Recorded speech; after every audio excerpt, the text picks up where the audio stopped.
नमस्कार। प्रारब्ध के एक और चर्चा सत्र पर आप सभी का स्वागत है। स्क्रीन के दूसरे हिस्से में आप जिन्हें देख रहे हैं, आप हैं आशीष कुमार अंशु जी। आप राष्ट्रवादी पत्रकार हैं और न सिर्फ राष्ट्रवादी पत्रकार हैं, बल्कि बिहार से ताल्लुक रखने के कारण बिहार पर इनकी गहरी दृष्टि और बड़ी पैनी नजर हमेशा बनी रहती है। अंशु जी, सबसे पहले आपका स्वागत है। नमस्कार। नमस्कार अवनीश जी। अंशु जी, इससे पहले जो हमने चर्चा की थी, एक हालांकि उसको थोड़ा अंतराल हो गया है, लेकिन वो चर्चा हमने की थी जब बिहार से ताल्लुक रखने वाले यूट्यूबर मनीष कश्यप की गिरफ्तारी हुई थी। बिहार सरकार की ने उनको गिरफ्तार किया था। हमने आपने जब बात की थी पिछली बार, तो मामला अभी सिर्फ बिहार तक सीमित था। उन्होंने सरेंडर किया था, गिरफ्तार नहीं बल्कि उन्होंने सरेंडर किया था 18 मार्च को। और जब अब हम बात कर रहे हैं, तब से मनीष कश्यप के यात्रा जो है वो बिहार से निकल के तमिलनाडु तक जा चुकी है और फिलहाल वो मदुरई की सेंट्रल जेल में है। उन पर एनएसए लगाने की तैयारी की गई। हालांकि आप देखिए कि कितना खबर वाले या सरकार, चाहे वो बिहार की सरकार हो या तमिलनाडु की सरकार हो, मनीष कश्यप जैसे एक यूट्यूबर को लेके कितनी गंभीर है कि उन्होंने एनएसए तामील किया। चलिए, एनएसए लगा दिया वो तो ठीक है, लेकिन राज्यपाल ने एनएसए को अप्रूव कर दिया, इसकी भी फेक और फर्जी खबरें स्थापित मीडिया में उड़ा दी गई। जबकि राजभवन ने, तमिलनाडु राजभवन ने खुद ही स्पष्टीकरण दिया कि ऐसा कुछ नहीं हुआ है। यानी आज की तारीख में अगर हम बात करें तो जो 6 एफआईआर मिला के बिहार और तमिलनाडु सरकार ने लगाई हैं, दायर किया है मनीष कश्यप पे, और सरकार तमिलनाडु ने एनएसए इंपोज किया है। लेकिन आज की डेट में भी मनीष कश्यप पर एनएसए नहीं लगा है क्योंकि उसको राज्यपाल की मंजूरी नहीं मिली है। तो अब एक बात देखिए, किसी व्यक्ति की किसी एफआईआर के अगेंस्ट गिरफ्तारी हो जाना, और गिरफ्तारी हो जाने के बाद हम आप जैसे विमर्शकर्ताओं का काम बहुत कुछ नहीं रह जाता। ये बात हो जाती है कोर्ट और कचहरी की, वकीलों की, और वहां दलील और जमानत और दिस एंड दैट, वो प्रक्रिया चल रही है। एनएसए लगाने की फर्जी खबर जो उड़ाई गई, उस पर भी अगले दिन स्पष्टीकरण आ गया राजभवन का, वो भी बात साफ है।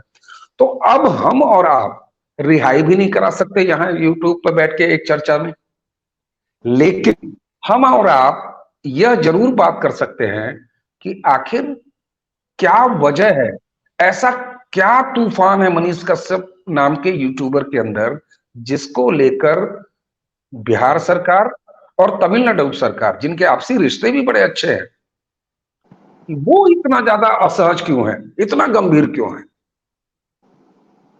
सबसे पहले अवनीश जी, आपने इतना लंबा अरसा निकल जाने के बाद आज मनीष कश्यप को फिर से याद किया। मुझे तो लगता है इसके लिए आप बधाई के पात्र हैं। जहां रोज रोज रोज शाम को टीवी चैनलों पर महफिल बैठती है और हर दिन नया विषय आ रहा है और फिर लोग नए विषयों में उलझ जाते हैं, 2 महीनों के बाद हम आज मनीष कश्यप पे बात कर रहे हैं। ये मुझे लगता है मनीष कश्यप की सफलता है। और मनीष कश्यप को लेकर सिर्फ मैं और आप बात नहीं कर रहे हैं, वो लगातार मनीष कश्यप 2 महीनों से बिहार की खबरों में है। अभी बागेश्वर जी महाराज आए थे बिहार, आपकी जानकारी में होगा, पटना में। तब भी मनीष कश्यप के हजारों प्रशंसक वहां पहुंचे थे, ये बाबा से पूछने के लिए कि मनीष कश्यप कब बाहर निकल के आए। अब सवाल ये है कि क्या डर है एक सरकार को मनीष कश्यप से? मनीष कश्यप क्या थे? एक मामूली सा यूट्यूबर ही तो था ना। वो कोई बहुत बड़ा समाचार पत्र का मालिक था, ना वो कोई चैनल चला रहा था। वो एक छोटा सा यूट्यूबर था, बिहार के पश्चिम चंपारण से आता है। वो कर क्या रहा था? वो कर ये रहा था कि वो गांव के छोटे छोटे मोहल्लों के बिहार के आम लोगों की समस्याएं सामने लाके रख रहा था और लोग उससे जुड़ रहे थे। और जुड़ने की संख्या धीरे धीरे धीरे, आप उनके वीडियोस जाके देखिए, वो कोई भी वीडियो ऐसा नहीं दिखेगा जहां 2, 4, 5 लाख 10 लाख लोगों ने ना देखा हो। ये तो बहुत बड़े बड़े ऐसे पत्रकार हैं जो खुद को पता नहीं राष्ट्रीय पत्रकार अंतर्राष्ट्रीय पत्रकार कहते हैं। और एक बड़ा दिलचस्प सा, ठीक है मैं कोई तुलना नहीं कर रहा, लेकिन थोड़ा ये पूरा पश्चिम बिहार के 2 जिलों की बात है, तो बस ऐसे ही बात हो रही है इसलिए आपके सामने रख रहा हूँ। एक प्राइम टाइम एंकर है, वो बिहार के पूर्वी चंपारण से आते हैं और वो कहते हैं मैं आम आदमी के मुद्दे उठाता हूँ, रोजगार के सवाल पर बात करता हूँ। हाँ, और कोई ये सवाल उठा नहीं रहा। मनीष कश्यप वो तो टीवी के बहुत से एयर कंडीशन कमरे में बैठ के, हाँ, स्टूडियो में बैठ के इनपुट पत्रकारों से लेकर 30 मिनट अपना कार्यक्रम चलाते थे। मनीष कश्यप पूरे दिन बिहार की सड़कों की खाक छान रहा था और वही रोजगार सड़क के मुद्दे उठा रहा था। लेकिन ये जो प्राइम टाइम एंकर है, उनको ये भी उनको नहीं लगा कि 2 शब्द मनीष के पक्ष में बोले। ना बोलते चुप हो जाते, ये भी एक बात थी। वो तो मनीष के खिलाफ बात कर रहे हैं। और करे भी क्यों नहीं? बड़े भाई कांग्रेस के बड़े नेता हैं। हाँ, उनको अपने भाई की राजनीति को भी तो सेव करना है बिहार के अंदर। और कांग्रेस जो है इस वक्त बिहार की सरकार में शामिल है। तो मनीष जी कश्यप बहुत सारे लोगों के लिए एक मुसीबत बन गया था और उसने साफ साफ कह दिया कि हालात अगर नहीं सुधरे तो वो एक झंडा उठा लेगा तेजस्वी यादव के खिलाफ। तो कहने अभिव्यक्ति की आजादी एक तरफ कहने की बात होती है और किसी को कहने की आजादी देना दूसरे तरफ की बात होती है। और बिहार की सरकार इस मामले में बिल्कुल असहिष्णु साबित हुई। आप देखिए बिहार की सरकार का क्या कहना था। बिहार की सरकार ने कहा कि तमिलनाडु से मनीष कश्यप रिश्ते खराब करवा रहा है। उसके बाद बिहार सरकार ने खुद क्या किया, तेलंगाना के एक आईएएस ऑफिसर के हत्यारे को जेल से बाहर निकालने के लिए कानून जो था जेल मैन्युअल में तब्दीली कर दी। तो क्या तेलंगाना के साथ इससे उनके रिश्ते खराब नहीं हो रहे? इसी सरकार ने अभी केरल में इसी पूर्वी चंपारण के एक दलित व्यक्ति की, ये कहना पता नहीं यहां इस यूट्यूब चैनल पर ठीक है या नहीं है। हाँ, ये अगर हिंदुओं ने ऐसी कोई लिंचिंग की होती तो साफ तौर से हिंदू तो कहा जा सकता है, लेकिन अगर मुस्लिम कोई लिंचिंग करे तो कहने में लोग थोड़ा संकोच करते हैं, ये परंपरा है। और जी दलित कमाने फिर चंद्रशेखर भी उनका सवाल नहीं उठाते और वो प्राइम टाइम एंकर जो दलितों के लिए सबसे ज्यादा बोलते हैं, उनके जिले की घटना है। उनके जिले का एक दलित व्यक्ति केरल में जाके लिंच हुआ है, उन्होंने अभी तक इस मसले पर 2 शब्द नहीं बोले बिल्कुल उस प्राइम टाइम एंकर ने। तो बिल्कुल सबसे बड़ी बात है कि सीएम से सीएम तुरंत बात करते हैं जब तमिलनाडु की बात होती है। केरल के सीएम से अभी तक बिहार के सीएम साहब ने कोई बात नहीं की। उस दलित आदमी, एक दलित व्यक्ति लिंच हो गया केरल के अंदर, वो भी मजदूर ही था। बिल्कुल और सबसे बड़ी बात है बिहार के बाहर जो लोग भी जा रहे हैं मजदूरों के तौर पे ही तो उनकी पहचान है बिहारियों की। ठीक है, हम ऐसे अपना बचाव करने के लिए बिहार के हम जैसे लोग कहते हैं कि बिहार से आईएएस भी खूब निकल रहे हैं, आईपीएस भी खूब निकल रहे हैं। तो एक बार आंकड़ा देख लेते हैं ना, कितने मजदूर निकल रहे हैं, कितने आईएएस निकल रहे हैं। आईएएस की हाँ संख्या आप उंगलियों पे गिन लेंगे और अनगिनत बिल्कुल मजदूर आप प्रोड्यूस कर रहे हैं। तो इस मसले पर बात कब होगी? लेकिन इस मसले पे तब बात होगी जब बिहार के मुख्यमंत्री की ये जो नई जो आकांक्षा उभर के सामने आई है, महत्वाकांक्षा कि वो प्रधानमंत्री बनेंगे देश के, इससे थोड़ी राहत मिले उनको, तो शायद वो फिर बिहार की तरफ देख पाए। ठीक है। एक बार फिर हम मनीष कश्यप पे ही जरा सा एक दो चीजें और क्योंकि जी ये बात अभी और बड़ी दुर्भाग्यपूर्ण बात है कि क्या मेन स्ट्रीम मीडिया और क्या मेन स्ट्रीम मीडिया से बेरोजगार हुए और बेरोजगार होकर यूट्यूब पर अपनी अपना चैनल खोल के बैठे हुए वो तमाम भूतपूर्व प्राइम टाइम एंकर्स उन सभी के मुंह पर। और मजे की बात, आपने तो लोगों के गृह जनपद ही भी गिनवा दिया, उनमें से ज्यादातर बिहार से ही ताल्लुक रखते हैं। उसके बावजूद बिहार के विषय या बिहार से जुड़े हुए प्रश्नों को लगातार सड़क दर सड़क मिट्टी की धूल फांकते हुए करने वाला एक यूट्यूबर, युवा यूट्यूबर मनीष कश्यप, उसको न सिर्फ गिरफ्तार किया जाता है बल्कि एक आतंकवादी की तरह ट्रांजिट रिमांड पर कितनी जल्दी तमिलनाडु पुलिस को सौंप दिया जाता है और उसको बिहार से दूर भेजा जाता है। ये तो ऐसा लग रहा था कि जैसे कोई या तो बड़ा आतंकवादी गिरफ्तार कर लिया गया है और सरेंडर किया जबकि उसने, या तो कोई बहुत बड़ा राजनीतिक नेता जो कि वर्तमान सत्ता के खिलाफ बहुत बड़ा माहौल पैदा कर सकता है, इसलिए उसको उठा के पंपापुर भेज दो, यानी पटना, गया और बिहार के किसी जेल से उसको उठा के मदुरई भेज दो। क्या वाकई मनीष कश्यप और उसकी यूट्यूब पत्रकारिता वर्तमान बिहार सरकार के लिए इतना बड़ा खतरा बन गई थी या बन जाती? ऐसा लगता है क्या आपको? क्योंकि अगर ऐसा लगता है या ऐसा है, तब तो मनीष कश्यप अगर महीने 2 महीना, हालांकि दुर्भाग्यपूर्ण है किसी भी लड़के का, किसी भी यूट्यूबर का इस तरीके से जेल में होना, ये दुर्भाग्यपूर्ण है। उसको जमानत भी मिलनी चाहिए, बिल्कुल मिलनी चाहिए। सुप्रीम कोर्ट के खैर अपने तरीके हैं, वो कैसे देती है कैसे नहीं देती है। मैं फिर वापस आऊंगा, क्या वाकई मनीष कश्यप इतना बड़ा खतरा हो गया था? क्योंकि ये शुभ है कहीं ना कहीं, अगर वाकई बड़ा खतरा हो गया था। जी अवनीश जी, बिहार के अंदर मैं उस दौरान लगातार कवरेज देख रहा था, बिहार के अंदर कैसे मनीष कश्यप के मामले को कवर किया जा रहा है। दो तरह की कवरेज, एक वो जो वहाँ मीडिया चैनल्स थे, बहुत जितने भी अभी राष्ट्रीय मीडिया के कथित तौर पे जो चैनल है, उन सब का अभी क्षेत्रीय संस्करण आ चुका है। तो जितने भी संस्करण थे, सबके सब ऐसे दिखा रहे थे जैसे मनीष कश्यप ने कितना बड़ा गुनाह किया है और उसको सही सजा मिल रही है और वो कितना बड़ा अपराधी है, इस तरह से उसको पेश किया जा रहा था उन चैनलों में, टीवी चैनलों में। दूसरी तरफ थे यूट्यूबर बिहार के, वो लगातार मनीष कश्यप के मुद्दे को उठा रहे थे और पूरे ईमानदारी से कह रहे थे। बड़ा दिलचस्प हुआ, मैं एक कथित तौर पर राष्ट्रीय चैनल है, उसका क्षेत्रीय संस्करण ने वहां के लोकल बिहार के यूट्यूबर्स को बुलाया और एक पत्रकार को रखा, एक पैनल डिस्कशन। बड़ा मजेदार हो रहा था।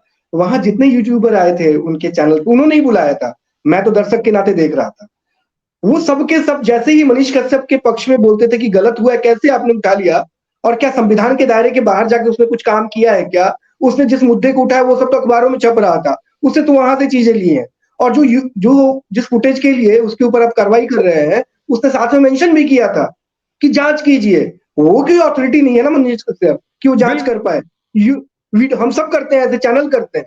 और वो जो खबर दिखा रहा है तमिलनाडु में बिहारियों की पिटाई का, वो सब अखबार छाप रहे थे। तो उसने ऐसा क्या किया? तो जैसे ये मुद्दा वो यूट्यूबर्स उठा रहे थे, ये जो एंकर महोदय थे जो चैनल की तरफ से एंकर कर रहे थे शो को, वो कहते हेलो हेलो, आपकी आवाज नहीं आ रही, आप सुन रहे हैं क्या मेरी आवाज? आपको मेरी आवाज आ रही है क्या? दूसरी तरफ से बड़ा दिलचस्प लग रहा था मुझे देख के, वो बंदा कह रहा है हाँ मैं आवाज सुन रहा हूँ, आपको वो सुन रहा हूँ, जी जी चलो अब आप बताइए। अब दूसरा जो यूट्यूबर है वो भी मनीष के पक्ष में बोल रहा है। 3 लोगों की आवाज सुनी नहीं उसने।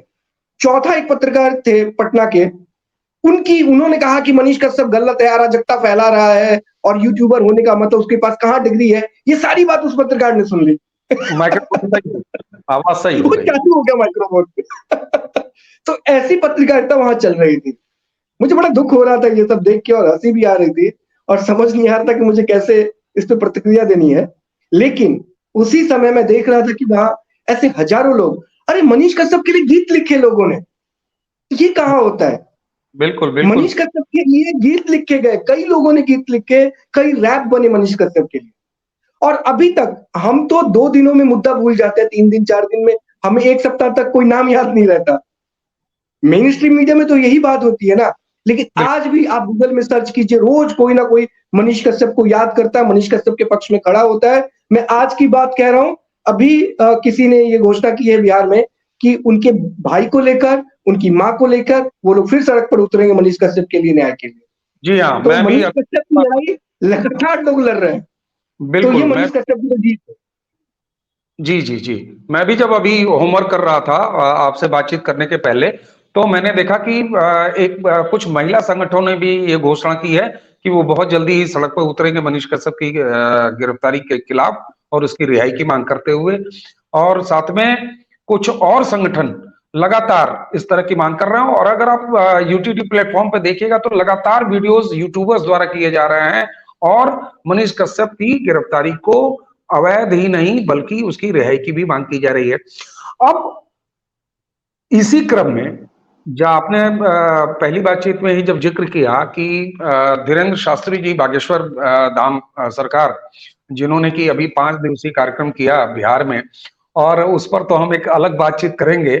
वो अभी एक अजीब सा माहौल रहा कि जहां पर एक सेना का बाकायदे गठन किया गया और एक बिहार सरकार के मंत्री, उन्होंने जो है बाकायदे एक ड्रेस्ड हरी पतलून और हरी टोपी में एक सेना खड़ी कर दी। और न सिर्फ उनके धीरेन्द्र शास्त्री जी के पोस्टर्स पे उनको फाड़े गए और नहीं उतरने की धमकी दी गई, उसके बावजूद जिस तरह से अभूतपूर्व भीड़। और एक चीज मैं यहां पर आशीष जी आपको बताऊं, मैं बहुत आशंकित था। अंत समय तक मैं डरते डरते, झिझकते झिझकते रोज अपडेट देखता था। मुझे पूरी आशंका थी कि इतनी बड़ी भीड़ जब पहले दिन आ गई तो मुझे लगता था कहीं ना कोई ना कोई अराजकता न हो, हे ईश्वर। लेकिन जिस पूरे अनुशासन के साथ इतनी भारी भीड़ के होते हुए भी यह पूरा कार्यक्रम निपटा है, उसने तो खैर एक अलग तरह का डर पैदा किया है। दोनों पार्टियां जो वहां शासन में है, चाहे मुख्यमंत्री हो, चाहे उप मुख्यमंत्री हो, और चाहे वो हरी पतलून वाले नेताजी हो, मंत्री जी हो, यूट्यूबर मनीष कश्यप के लिए उस लाखों की भीड़ में भी, उस दरबार में भी, हनुमान दरबार में भी अर्जियां लगाई गई, मांग की गई। मनीष कश्यप की माताजी का भी एक वीडियो में देख रहा था जिसमें उन्होंने अपील की। मुझे नहीं इस बात की जानकारी है कि वो वहां पहुंची थी कि नहीं पहुंची थी, लेकिन मैंने वीडियो के थ्रू उनकी एक अपील जरूर देखी। मैंने ये भी देखा अपील की थी उन बातों से। हजारीपुर से, झारखंड के हजारीबाग से दर्जनों मनीष कश्यप के फैंस वो बाकायदे वहां आए दरबार में जहां लगा हुआ था, और वहां पर उन्होंने बड़ी जोर शोर से मांग भी की। यज्ञ होते हुए, हवन होते हुए वीडियोस मैंने देखे हैं। आज भी कोई ऐसा दिन नहीं है जब कोई ना कोई अपडेट, कोई ना कोई लिंक आप गूगल पे खोजे और मनीष कश्यप के बारे में लेटेस्ट अपडेट तो मिले नहीं। दरअसल मनीष कश्यप की गलती कहां थी? चलिए मैं गलती एक बार को कह लेता हूं। मनीष कश्यप की गलती क्या हुई? वो एक ईमानदारी से जमीन पर पत्रकारिता कर रहा था, ये गलती हुई, या उसने ये कह दिया कि अगर मेरे साथ कुछ हुआ या ऐसा कुछ हुआ तो मैं तेजस्वी प्रताप यादव की राजनीति खत्म कर दूंगा। ये मामला फंसा कहां? क्योंकि कोई बड़ी वजह नजर नहीं आती कि इतनी इतनी प्रताड़ना की जाए मनीष कश्यप की। फंसा कहां मामला? वो देखिए हमारे ना, मैं बताता हूँ आपको। सबसे पहले बागेश्वर धाम महाराज की आपने बात की, सरकार की बात की आपने। मनीष कश्यप खुद बागेश्वर धाम सरकार के भक्त हैं, वो वहां गए भी थे। हाँ, अपनी अर्जी लिखे, वो पता नहीं मुलाकात हुई नहीं हुई, लेकिन बागेश्वर धाम वो गए। और उनका परिवार भी, उनकी माँ भी कहती है कि हम लोग की बड़ी आस्था है बागेश्वर धाम में। तो आप सोचिए कि ये मध्य प्रदेश का एक 24-25 साल का युवक, और कहाँ कहाँ तक उसकी फैन फॉलोइंग है। बिहार में उम्मीद नहीं थी, मैं आपको बताऊं कि आयोजकों को उम्मीद नहीं थी कितनी भीड़ आने वाली है। और सरकार को पता नहीं, वो तो उनके पास तो भगवान का ही आशीर्वाद है, वो तो सब समझते होंगे। लेकिन जो आयोजक थे वहां, उनको अनुमान नहीं था इतनी भीड़ होने वाली है। उनके पास बंगाल से, असम से, उत्तर प्रदेश से, झारखंड से हजारों की संख्या में लोग पहुंचे। असम तक से लोग आए थे वहां पे उस कार्यक्रम में। और बाद में स्थिति ऐसी हुई जी कि आयोजकों को बाद में मोबाइल नंबर बंद करना पड़ा। और एक जमाने में हम सब लोगों ने पढ़ा है कि प्रभाष जोशी जी ने जनसत्ता के अखबार के लिए कहा था कि अब अखबार खरीदना बंद कीजिए, आप लोग बांट के पढ़िए, हम इससे ज्यादा छाप नहीं पा रहे। तो बागेश्वर धाम सरकार ने कहा मंच से कि अब आइए मत, आप लोग जो जहां है वहां बैठ के टेलीविजन पे देखिए, लाइव प्रसारण देखिए। यहाँ अब स्थिति नहीं है, यहाँ सफोकेशन हो रहा है। और एक अनुमान है 10 लाख से अधिक लोग वहां आ गए थे। बिल्कुल, तो ये उनकी महिमा है। और इससे भी बड़ी बात, बिहार जहाँ कहा जाता है जाति बिना पूछे कुछ होता नहीं, वहां हर जाति, वर्ग, समुदाय, और जाति छोड़ दीजिए, वहां मुस्लिम और क्रिश्चियन भी बड़ी संख्या में आए थे। एक मुस्लिम महिला का इंटरव्यू बड़ा वायरल हुआ। वो कहती है भैया हम डॉक्टर के पास जाते हैं ना इलाज के लिए, वैसे ही इनके पास आए अपने समाधान के लिए। घर में परेशानी है, ये दूर करते हैं हम, इसीलिए आए हैं। आप इतना सवाल क्यों पूछ रहे हो? अब आते हैं मनीष कश्यप पे। मनीष कश्यप के पास, जैसा कि आपके पास जानकारी होगी, पत्रकारिता का कोई प्रशिक्षण नहीं है। वो लड़का तो सिविल इंजीनियरिंग किया हुआ लड़का है। इंजीनियरिंग करके आई थी, और सबसे बड़ी बात है कि उसमें जो एक खास बात थी मनीष में और है, वो अपने अधिकारों को जानते हैं मनीष, और अधिकारों के लिए लड़ना उसको आता है। और जब वो पत्रकारिता नहीं कर रहा था तब भी अधिकारों के लिए लड़ता था, और इसी लड़ाई में उसको लगा कि अपनी बात को कैसे ठीक से रख सकते हैं, तो वो चुनाव भी लड़ा। ठीक है, लोगों ने साथ नहीं दिया, लोग अब जो वोट करने वाले लोग हैं वो भी बहुत सारी बातें सोचते होंगे, वोट नहीं मिला, साथ नहीं मिला वहां उस तरह से। लेकिन मनीष कश्यप जो है, उसको साथ ना मिलने के बावजूद जब उसने हाथ में माइक पकड़ा, क्योंकि लोग उस समय समझ भी नहीं पा रहे थे, लोगों को भरोसा ही नहीं था कि मनीष कुछ कर पाएंगे उनके।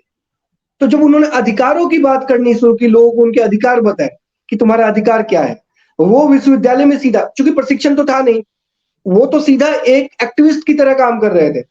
वो जर्नलिज्म से ज्यादा पत्रकारिता में एक्टिविज्म के रास्ते पर थे। और बिल्कुल। जब वो पत्रकारिता में नहीं थे, तब भी जहाँ के वो रहने वाले हैं, पश्चिम चंपारण के, वहां एक छावनी करके एक जगह है, वो उस जगह पे एक सड़क बन रही थी, तो वो वहां जाके इंजीनियर और ठेकेदार से जाके लड़ गए थे कि तुम गलत सड़क बना रहे हो, क्योंकि पढ़ाई करके वो आए थे, उनको पता था, और उन्होंने वो ठीक करवाया। तो मनीष के पास माइक होता ना होता, उसको अपनी लड़ाई लड़नी थी, चीजों को ठीक करना था। माइक मिला तो वो ज्यादा सहारा मिला और लाखों लोगों का साथ मिल गया, साथ मिला, ताकत भी मिली। और जब किसी व्यक्ति की ताकत बढ़ती है, तो वो कहीं ना कहीं, जो भी व्यक्ति सत्ता में हो, वो उसको खतरे की तरह देखता ही। बड़ी और बात। मनीष की फैन फॉलोइंग की स्थिति ये थी कि वो, मेरे एक मित्र हैं, वो उत्तर प्रदेश के एक बहुत छोटे से गांव से हैं, और बड़े मतलब जागरूक व्यक्ति हैं। उन्होंने मुझे बताया कि आशीष, मुझे तो बड़ा आश्चर्य लगा, मुझे तो लगता था हमारे यहाँ के मतलब बुजुर्ग लोगों को बुढ़ऊ बोलते हैं, वो खुद भी 50 साल पार कर चुके हैं, तो मुझे लगता है उनके लिए कहते हमारे बुढ़ऊ सबको पता था हमारे गांव के, वो बीड़ी पी के बात कर रहे थे मनीष कश्यप के लिए। मैंने कहा देखो, इनको ना मोबाइल पता ना टेलीविजन पता, इनको भी मनीष कश्यप पता है। मनीष तो कश्यप। आप सोचिए मनीष कश्यप की आवाज कहाँ तक गई थी। वो इधर पूर्वी उत्तर प्रदेश में किसी जिले से है वो, हाँ, इलाहाबाद के आसपास, प्रयाग के आसपास के। तो जी। मैंने कहा आप देखिए, उनके उस छोटे से गांव में लोग मनीष, और वहां छोड़ दीजिए, मैं तो कह रहा हूं बंगाल के लोगों को मनीष कश्यप पता है। हाँ, हाँ, बिल्कुल। मैं कहता हूँ बिहार का यूट्यूबर लोग कहते हैं मनीष कश्यप। तो सोचिए वो क्यों इतना लोकप्रिय हुआ, क्योंकि जब वो बिहार की समस्या बता रहा था ना, तो देश में अलग अलग छोटे छोटे कस्बों में जो लोग मध्य प्रदेश के मंडला में रहते हो, या फिर बंगाल के किसी छोटे से जगह पे रहते हो, या फिर वो कर्नाटक के किसी छोटे से गांव में देख रहे हो उसका वीडियो, उनको लगता था ये तो मेरे गांव की कहानी कह रहा है। तो इस बिल्कुल। तरह लोग जुड़ते चले गए उसके साथ। और जब बिल्कुल। कोई आदमी इतनी बड़ी ताकत अपने अंदर समेट लेता है, तो वो सबसे बड़ा खतरा उस जगह की सरकार के लिए होता है। सरकार के लिए होता है, और तो यहाँ सरकार ने वो खतरा था नहीं, उसको खतरा समझ लिया बिहार सरकार। दिव्या, और जैसे होता है ना कि आप बीमार नहीं हैं, लेकिन अगर आपने जिस दिन से अपने आप को बीमार समझना शुरू कर दिया, तो ईश्वर भी आपको बीमार कर देता है, और जिस बीमारी की आप इच्छा करते हैं वो बीमारी आपके पास आ जाती है।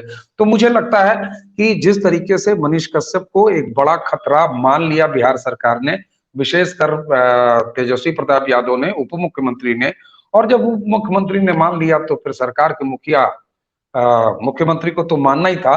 तो अब ये तो बात सिद्ध हो चुकी है कि आज नहीं तो कल मनीष कश्यप निकले के बाद बाहर आना है उनको, क्या निश्चित तौर होगा, वापस आएगा, उसी बिहार की जमीन पर आएगा, और जो कि शायद कभी उतना बड़ा खतरा होता या ना होता वर्तमान सरकार के लिए बिहार की, अब मनीष कश्यप निश्चित रूप से एक बड़ा खतरा बन के सामने आएगा बिहार अब सरकार। निश्चित।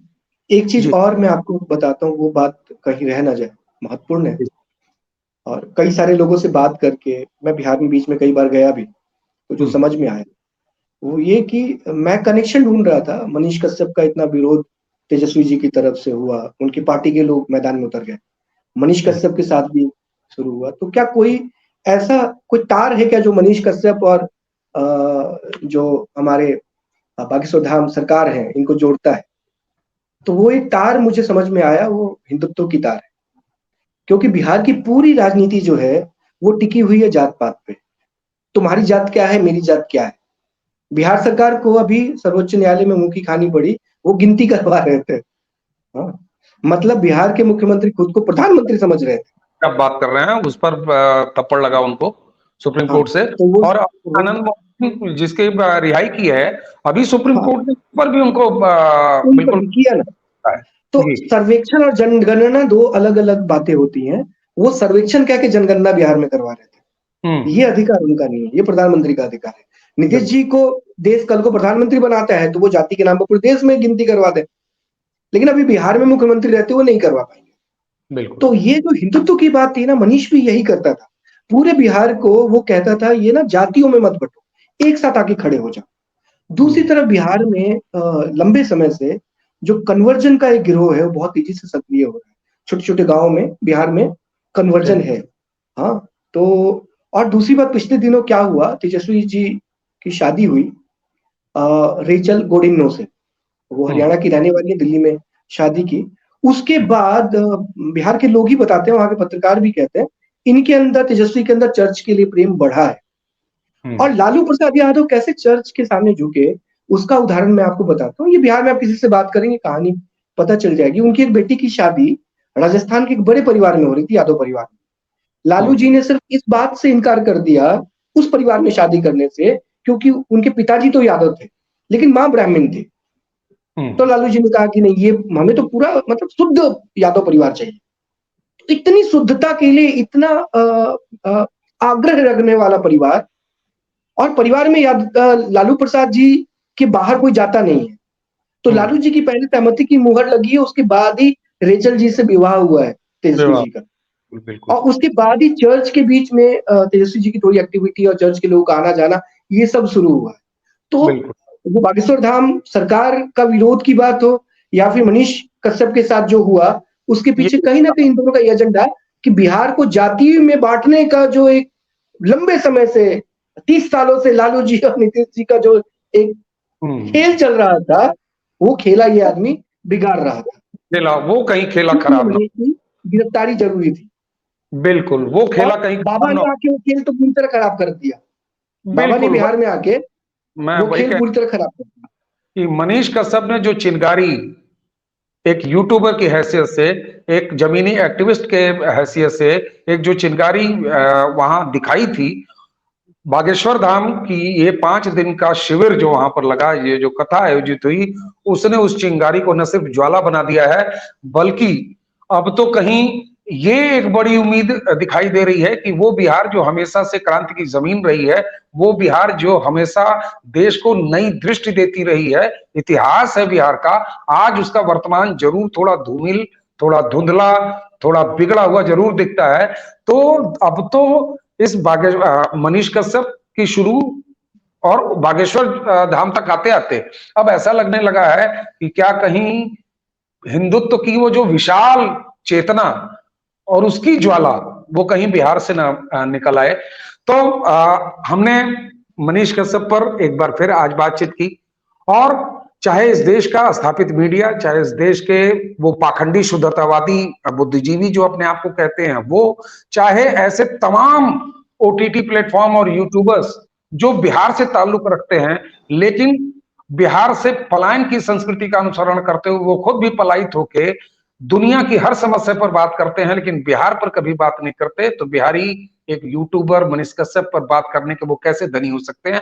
लेकिन आशीष अंशु जी, आपको धन्यवाद देते हुए और आपसे विदा लेते हुए आज का वीडियो खत्म करने से पहले हम प्रारब्ध के दर्शकों और अपने बिहार के उन सभी दर्शकों जिन्होंने पिछली बातचीत को बहुत ज्यादा उस वीडियो को प्यार दिया था, आप सभी से हम ये आप सबके सामने ये वचन देते हैं कि जब तक मनीष कश्यप एक राष्ट्रवादी, एक हिंदुत्ववादी यूट्यूबर जब तक न्याय नहीं पाता, तब तक प्रारब्ध का ये मंच अवनीश और आशीष अंशु बात करते रहेंगे। आशीष जी, आपको देते हैं धन्यवाद और आप सभी को एक बार फिर प्रणाम करते हुए न्योहरा करते हैं कि अब तक अगर आपने प्रारब्ध को सब्सक्राइब नहीं किया है तो सब्सक्राइब कर लीजिए, और अपने बिहार के दर्शकों को विशेष रूप से धन्यवाद, न सिर्फ मनीष कश्यप के वीडियो पे प्रारब्ध को प्यार देने के लिए बल्कि हनुमान जी के छाया में बागेश्वर धाम सरकार की इस 5 दिवसीय हनुमान कथा में जो आप लोगों ने सकारात्मकता दिखाई है, उससे पूरे देश को बिहार से एक नई उम्मीद हुई है कि बिहार खुद भी स्वस्थ होगा, खुद भी उन्नत करेगा और नए रास्ते पर न सिर्फ खुद चलेगा बल्कि पूरे देश को भी एक दिशा देगा। नमस्कार।